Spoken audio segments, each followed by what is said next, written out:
Hello बच्चों, स्वागत है आप लोग का हमारे यूट्यूब चैनल प्रिपरेशन मंत्रा पे। आशा करते हैं कि आप लोग मस्त होंगे, स्वस्थ होंगे और अपने अपने कामों में व्यस्त होंगे। ठीक है, आज हम लोग स्टिक्योमेट्रिक का नेक्स्ट पोर्शन हम लोग आगे देखेंगे। पिछले क्लासेस में आप लोग isotopes, isobar, isotone, isodiaphers, isoelectronic ये सब पढ़े।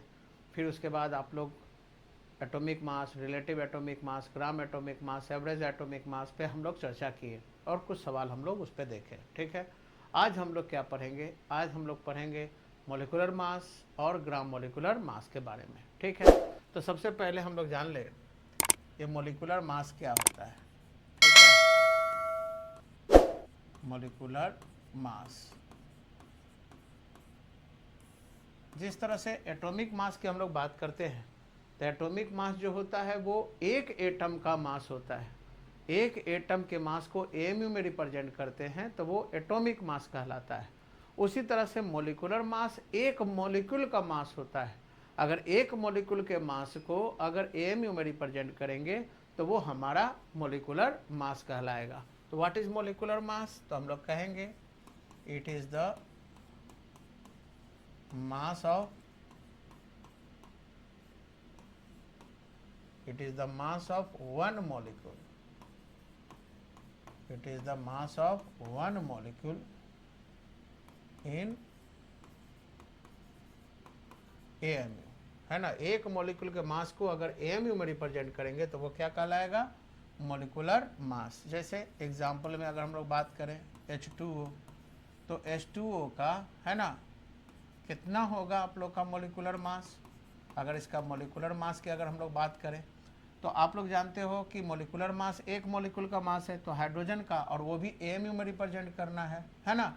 तो ऐसे केस में एक हाइड्रोजन का कितना एमयू हो गया? 1 एमयू। दो हाइड्रोजन का 2 एमयू, है ना। और एक ऑक्सीजन का कितना होता है? तो एक ऑक्सीजन का होता है 16 एमयू, है ना। तो इसका मतलब हो गया कि 1 × 2 + 16 यानी टोटल हो गया आप लोग का, है ना, 18 AMU। ठीक है, उसी तरह से अगर हम लोग बात करें CH4 का, मीथेन का, तो मीथेन में क्या हो जाएगा? तो एक कार्बन का कितना हो गया? एक कार्बन का हो गया 12 AMU प्लस एक हाइड्रोजन का एक, 4 हाइड्रोजन है तो 4, है ना। तो टोटल यानी एटॉमिक मास को ऐड, किसी भी मॉलिक्यूल में एटम के मास को ऐड करेंगे तो मॉलिक्यूल का मास निकल जाएगा, क्योंकि मॉलिक्यूल एटम से ही मिलकर बने होते हैं। ठीक है, तो ऐसे केस में क्या हो जाएगा? तो कार्बन, एक कार्बन एटम का 12 एमयू होता है, एक हाइड्रोजन एटम का 1 एमयू होता है, 4 हाइड्रोजन है, तो ये टोटल हो गया आप लोग का 16 क्या AMU, है ना। उसी तरह से अगर हम लोग बात करें NH3 की बात अगर हम लोग करें तो एक नाइट्रोजन का होता है कितना? 14 AMU। ठीक है, और एक हाइड्रोजन का 1 × है ना, 3 हाइड्रोजन है तो 1 × 3 AMU, है ना। तो ये हो गया आप लोग का 17 AMU। ठीक है, तो इस तरह से हम लोग मोलिकुलर मास हम लोग आसानी से पता कर सकते हैं। ठीक है, तो मोलिकुलर मास क्या है? मॉलिक्यूल का मास है AMU में। एक मॉलिक्यूल के मास को अगर AMU में लिखेंगे तो मोलिकुलर मास कहलाएगा। मॉलिक्यूल किस चीज़ से मिलकर बना होता है? एटम से। तो उस मॉलिक्यूल में जितने भी एटम हैं उन एटम के एटॉमिक मास को ऐड करेंगे तो वो पूरे उस मॉलिक्यूल का मास निकल जाता है। ठीक है, अब यहाँ पे हम लोग ग्राम मोलिकुलर मास की हम लोग बात कर लें। ठीक है, अगर कोई पूछेगा कि ग्राम मोलिकुलर मास क्या है ना, ग्राम लगा हुआ है यानी मोलिकुलर मास को ग्राम में रिप्रेजेंट करेंगे। तो ग्राम में कब रिप्रेजेंट करते हैं? जब वो एवोगाड्रो नंबर एटम का मास होता है। तो ये एक मॉलिक्यूल का मास नहीं होगा। एवोगाड्रो नंबर मतलब एक मॉलिक्यूल का मास नहीं होगा। एवोगाड्रो नंबर मॉलिक्यूल के मास को ग्राम में रिप्रेजेंट करेंगे तो उसको ग्राम मोलिकुलर मास कहेंगे। तो हम लोग कह सकते हैं कि क्या है ग्राम मोलिकुलर मास? तो हम लोग कहेंगे कि it is the mass of, है ना, 6.02 × 10⁻23 मॉलिक्यूल्स इन किस चीज में? ग्राम में, है ना। तो एवोगाड्रो नंबर मॉलिक्यूल्स के मास को ग्राम में अगर रिप्रेजेंट करेंगे तो उसको हम लोग ग्राम मोलिकुलर मास कहेंगे। जैसे एग्जाम्पल में अभी हम लोग बात कर रहे थे, है ना, जैसे H2O है, तो अगर हम पूछे कि H2O का मोलिकुलर मास कितना होगा, यानी एक मोलिक्यूल का मास कितना होगा, तो एक हाइड्रोजन का 1, दो हाइड्रोजन है तो 2, है ना, इतना AMU। अब प्लस एक ऑक्सीजन का कितना होता है? 16 AMU। यानी टोटल हो गया आप लोग का कितना, है ना, 16 + 2 यानी 18 AMU। ये तो हो गया इसका मोलिकुलर मास, है ना। लेकिन अगर हम पूछे आप लोग का कि इसका ग्राम मोलिकुलर मास कितना होगा, ठीक है, ग्राम मोलिकुलर मास कितना होगा, तो अगर हम लोग ग्राम मोलिकुलर मास की अगर हम लोग बात करें, ग्राम मोलिकुलर मास की अगर हम लोग बात करें, ठीक है, तो ग्राम मोलिकुलर मास क्या हो जाएगा, एवोगाड्रो नंबर के बराबर। तो एवोगाड्रो नंबर के बराबर लाने के लिए क्या करेंगे, ये तो एक मॉलिक्यूल का मास है, हमको एवोगाड्रो नंबर मॉलिक्यूल का मास लाना है, तो इसके लिए हम लोग को क्या करना होगा, तो ये कितना हो जाएगा आप लोग का, तो 18 MU तो हो गया आप लोग का एक मॉलिक्यूल का। इसमें क्या करेंगे, एवोगाड्रो नंबर से गुना कर देंगे, और चूंकि MU को किस चीज़ में रिप्रेजेंट करना है, ग्राम में, तो MU को ग्राम में रिप्रेजेंट करने के लिए क्या करेंगे, एक MU का वैल्यू लिख देंगे। तो एक MU का वैल्यू कितना होता है, तो एक MU का वैल्यू होता है, इसको ग्राम में रिप्रेजेंट अगर करना है तो एक MU का वैल्यू होता है आप लोग का कितना, तो एक MU का वैल्यू आप लोग को बताए थे पिछले क्लास में, एक MU जो है उसका वैल्यू होगा या तो 1.66 × 10⁻24 ग्राम, या फिर हम लोग क्या लेंगे 1/6.02 × 10⁻23 ग्राम, ठीक है। तो अगर इसमें हम लोग क्या करेंगे, अगर इसको ग्राम में रिप्रेजेंट करना है ना, तो ग्राम में रिप्रेजेंट करना है तो हम लोग यहाँ पे क्या करेंगे, हम लोग यहाँ पे MU के जगह हम लोग क्या यूज़ करेंगे, 18 × 6.02 × 10⁻23 × 1/6.02 × 10⁻23, ये क्या हो गया, ग्राम हो गया। MU को हटा के किस चीज़ में बदल दिए, ग्राम में। तो अब जाहिर बात है कि एवोगाड्रो नंबर से एवोगाड्रो नंबर कटेगा, तो ये हो जाएगा कितना ग्राम, 18 ग्राम। मतलब यहाँ पे AMU में एक मॉलिक्यूल का मास AMU में आएगा, और एक एवोगाड्रो नंबर के बराबर जो मॉलिक्यूल का मास होगा वो 18 ग्राम होगा। मतलब ग्राम लगा देंगे तो एवोगाड्रो का मास हो जाएगा, MU लगा देंगे तो एक मॉलिक्यूल का मास होगा, ठीक है। MU लगा दिए तो एक मॉलिक्यूल का मास हो गया, यानी मॉलिक्यूलर मास हो गया, और ग्राम लगा देंगे जैसे 18 ग्राम आया तो वो एवोगाड्रो नंबर का मास होगा। तो एवोगाड्रो नंबर मॉलिक्यूल के मास को हम लोग ग्राम मॉलिक्यूलर मास कहेंगे, और एक मॉलिक्यूल के मास को मॉलिक्यूलर मास। मॉलिक्यूलर मास के लिए MU लगाएंगे, और MU हटा के ग्राम लगा दिए, इसका मतलब है कि वो ग्राम मॉलिक्यूलर मास है, और वो कितने का मास है, एक एवोगाड्रो नंबर मॉलिक्यूल का मास है, ठीक है। तो आराम से इस चीज़ों को हम लोग आसानी से लेके चल सकते हैं, ठीक है। तो इसी तरह से अगर मान लो कि अगर हम देखें यहाँ पे, जैसे अगर हम पूछे कि CO2 है ना, CO2 है, बताइए इसका मोलिकुलर मास कितना होगा और इसका ग्राम मोलिकुलर मास कितना होगा। तो CO2 का मोलिकुलर मास अगर पूछेंगे तो कार्बन का 12 होता है ना, और एक ऑक्सीजन का 16, 2 ऑक्सीजन है तो 2, यानी हो गया 32 और 12 यानी 44 क्या AMU। लेकिन ग्राम मोलिकुलर मास कितना हो जाएगा, ये हो जाएगा 44 क्या ग्राम, ठीक है। यानी कैसे आया 44 ग्राम, तो आपको पता होगा कि 44 ग्राम कैसे आया होगा, ये आया होगा, है ना, 44 AMU में एवोगाड्रो नंबर से मल्टीप्लाई करके, और AMU को ग्राम में फिर कन्वर्ट कर दिए, तो ग्राम में जब कन्वर्ट कर दिए तो एक MU का वैल्यू रख दिए, है ना, ये वाला C वाला कट गया, यही आ गया आप लोग का 44 ग्राम, ठीक है। ये इस तरह से आया, ठीक है। तो ये याद रखिएगा। तो MU लगा देंगे तो मोलिकुलर मास हो गया, ग्राम लगा दिए तो ग्राम मोलिकुलर मास हो गया। ये हो गया आप लोग का कितना का मास, ये हो गया मास ऑफ 1 मॉलिक्यूल, एक मॉलिक्यूल का मास हो गया, और ये जो है ग्राम लगा दिए तो वो हो गया आप लोग का मास ऑफ कितना 6.02 × 10⁻23 मॉलिक्यूल्स का मास हो गया। यानी एवोगाड्रो नंबर के बराबर मास को हम लोग क्या कहेंगे, ग्राम मोलिकुलर मास कहेंगे, ठीक है प्यारे बच्चों, है ना। तो आसानी से हम लोग पता कर सकते हैं।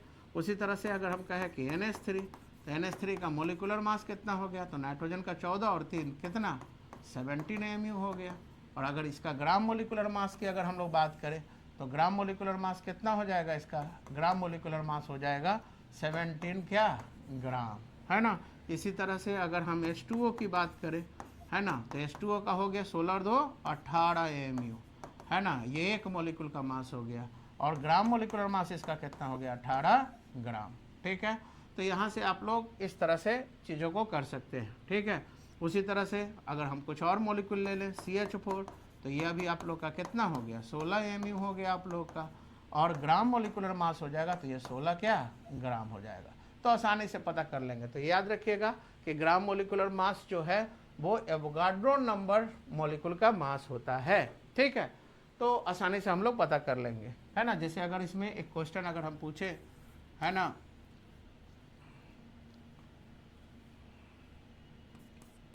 कि फाइंड आउट, है ना, gram molecular mass of 3.01 into 10⁻23, है ना, CH4 मॉलिक्यूल्स, कितना मॉलिक्यूल का, है ना, ग्राम मोलिकुलर मास कितना होगा, है ना। किसके लिए निकालना है CH4, तो आपको पता है कि CH4 का, है ना, ग्राम मोलिकुलर मास जो होता है वो कितना होता है 16 ग्राम।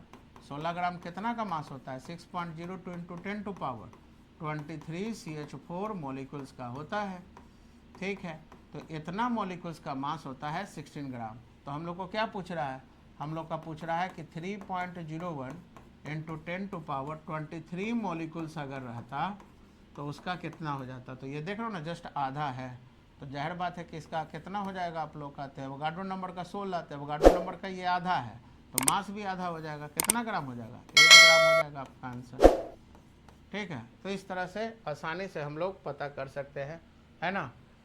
इसी तरह से अगर पूछ दे इस तरह से कि find out number of molecules of ammonia, find out number of molecules of ammonia in कितना ग्राम में, find out number of molecules of ammonia in 1.7 gram ammonia.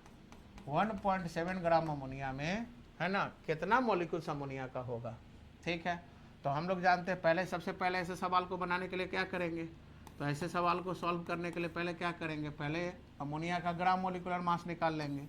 तो ग्राम मोलिकुलर मास जो होगा, है ना, किसका, अमोनिया का, ये कितना होता है 14 और 3 17 ग्राम। तो 17 ग्राम जो हो गया वो कितना का हो गया 6.02 इंटू 10⁻23, इतना मॉलिक्यूल्स का मास हो गया आप लोग का।